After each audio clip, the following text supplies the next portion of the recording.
Web TV Hindi में आप सभी को सुस्वागतम। यहाँ हाल के दिनों में ऐसे कई मौके देखने को मिल रहा है जब कांग्रेस नेता राहुल गांधी ने राष्ट्रीय स्वयंसेवक संघ और हिंदूवादी नेता विनायक दामोदर सावरकर को लेकर ऐसा बयान दिया है, जिससे संघ और बीजेपी का लोगों में उनके खिलाफ गुस्सा और नाराजगी दिखी है। हालांकि ये बात भी सत्य है कि गांधी परिवार से संघ और सावरकर का पुराना रिश्ता रहा है। ये रिश्ता मधुर और चुनावों में जीत दिलाने वाला रहा है। राहुल गांधी की दादी और पूर्व प्रधानमंत्री इंदिरा गांधी जी, जिनका आज पुण्यतिथि है, आज ही का दिन उनके बारे में हम लोग कुछ बातचीत करेंगे। हाँ जी हाँ, पूर्व प्रधान इंदिरा गांधी और राहुल के पिता एवं पूर्व प्रधानमंत्री राजीव गांधी की चुनावी जीत में संघ ने बड़ी भूमिका निभाई थी। शायद यही वजह है कि 31 अक्टूबर 1984 को इंदिरा गांधी की हत्या के बाद दिसंबर के अंत में जब लोकसभा चुनाव में कांग्रेस ने 404 सीटों पर प्रचंड जीत दर्ज की, तो कांग्रेस नेता रहे जगजीवन राम ने 1984 के आम चुनाव के नतीजे को हिंदू भारत के लिए दिया गया वोट करार दिया। 1984 के चुनाव में संघ परिवार ने खुले तौर पर राजीव गांधी का समर्थन किया था, जिससे उस चुनाव में भाजपा हाशिए पर चली गई थी और सिर्फ 2 सीटों पर ही जीत दर्ज कर सकी है। हालांकि वो भाजपा का पहला संसदीय चुनाव था। दरअसल तब इंदिरा गांधी की सिख अंगरक्षक द्वारा की गई हत्या की वजह से देश के अंदर सिखों के खिलाफ एक उबाल था, लेकिन हिंदू मतदाताओं को चुनाव में कांग्रेस के प्रति लामबंद करने की प्रवृत्ति इंदिरा गांधी की हिंदू कार्ड नीति में पहले से ही छिपी हुई थी।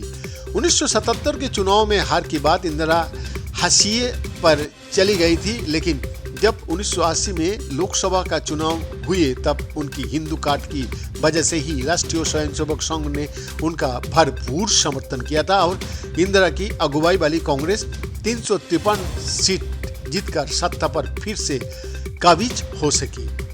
कारवा मैगजीन में लिखे आलेख में वरिष्ठ पत्रकार कुर्बान अली ने लिखा है कि गांधी परिवार और संघ का बीच गठबंधन तब और मजबूत हुआ जब इंदिरा ने संघ को सर्वोच्च नेता मधुकर दत्तात्रेय देवरास, जिन्हें बाला साहेब देवरास के नाम से भी जाना जाता है, उसका साथ संवाद स्थापित किया। दोनों नेताओं के बीच नई साझेदारी की परिणाम स्वरूप इंदिरा और राजीव दोनों ने अपने अपने दौर में हिंदू राष्ट्रवादी राजनीति को अपनाया।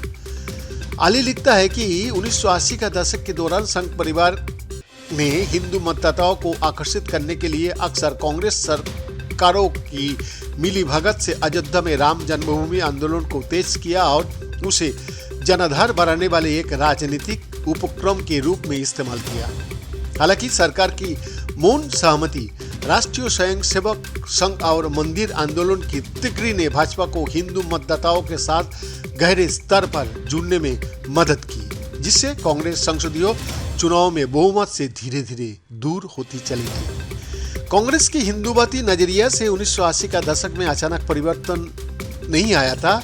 इंदिरा को विरासत में जवाहरलाल नेहरू की धर्मनिरपेक्ष विचारधारा मिली थी, लेकिन उन्होंने अपने फैसलों से बहुसंख्यक समुदाय के भीतर असुरक्षा को न सिर्फ बढ़ावा दिया बल्कि समाज को सांप्रदायिक आधार पर ध्रुवीकृत भी किया। 1983 में राज्य विधानसभा चुनाव में, खासकर जम्मू और कश्मीर के चुनाव में इंदिरा ने इस पवित्र पर बहुत जोर दिया। इतना ही नहीं, 1984 में ऑपरेशन ब्लू स्टार के मद्देनजर इंदिरा ने खुले तौर पर कहा था कि हिंदू धर्म पर हमला हो रहा है।